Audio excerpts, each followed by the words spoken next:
we're back at UG Summit again with another guest to talk to you about Microsoft Business Applications. I've got Keith Perfect. You are with Northrop & Johnson Yacht Brokerage. Yes. And your role there is? I'm the Director of Technology and Intelligence. And so you're also one of our customers. Yes. Yes? Yeah. And one of the reasons I was glad to get you on is there's a lot of folks in the space that are using this piece, using that piece, using that piece. Right. You bought everything. You're using everything Microsoft has brought the whole to bear. set, yes, yeah. We've got the whole meal. So from Office 365 to Dynamics, from customer engagement, the marketing app.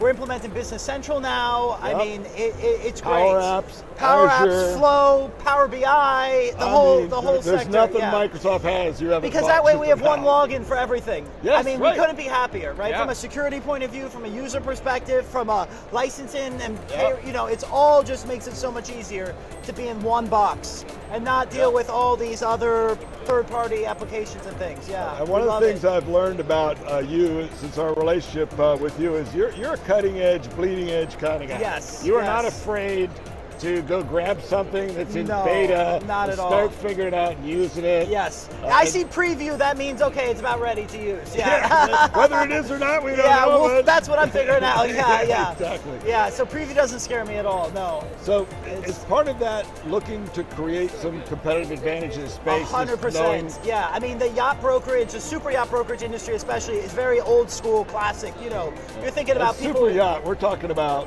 big yachts, 80 foot plus. 80 foot 27 plus meter, depending on which side of the pond you live on, yeah. Multi-million dollar boats. They start around $2 million. Our biggest listing's around $80 million. $80 million boats. Okay. Yeah.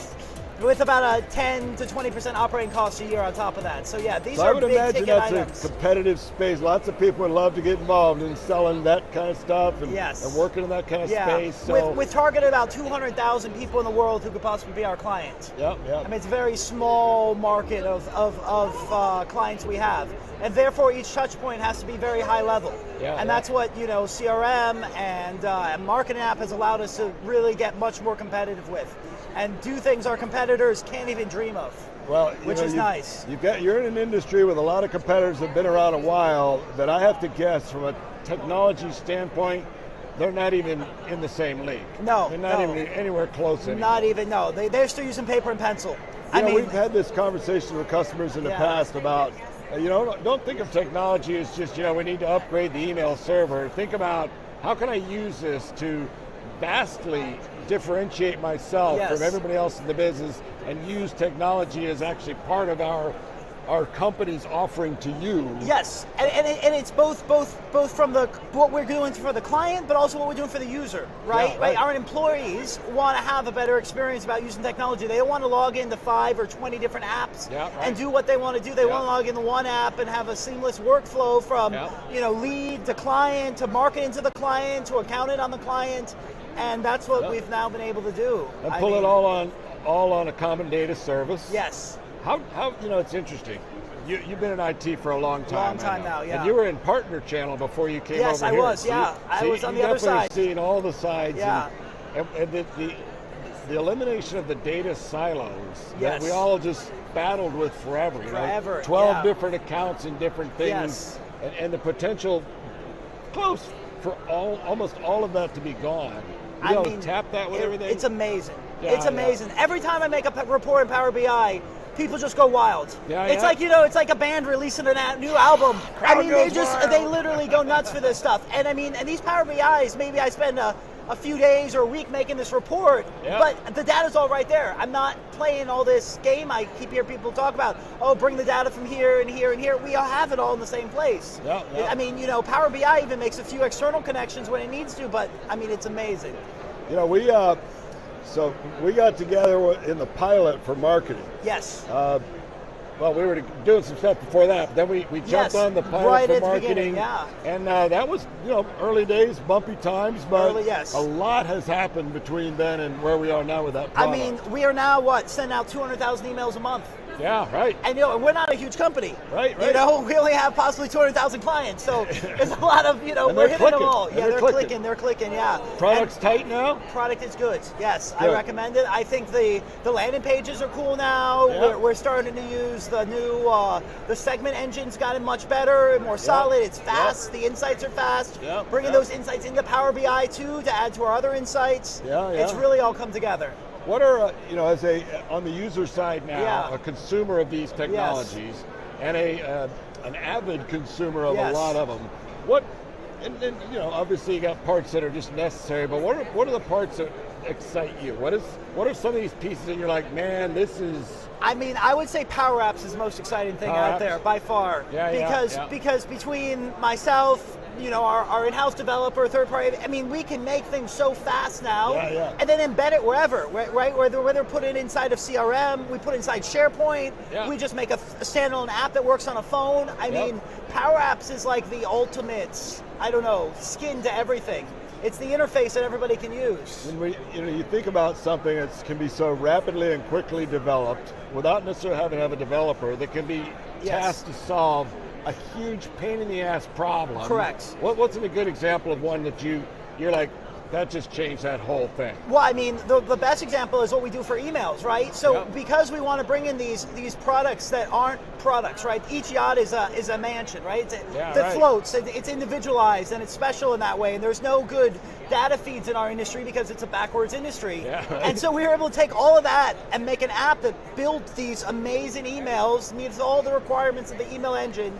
And users can use it in 5 minutes to make these emails that used to take hours or not even be possible. And then suddenly produce it and goes right into marketing app and they can send it out. I mean, those journeys come back, triggering workflows. It's amazing. Out to the team to know what to go do. Yeah, I mean, it's great. We're even working on bringing in approvals now, so that like the salesperson can sign off, so their assistant can make the email completely.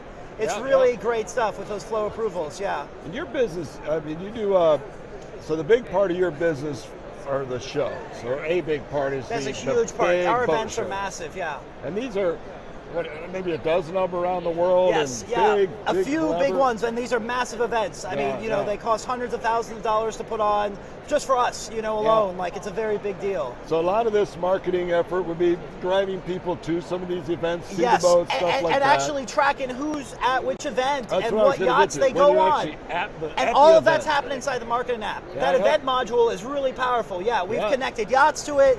We've connected our events to it.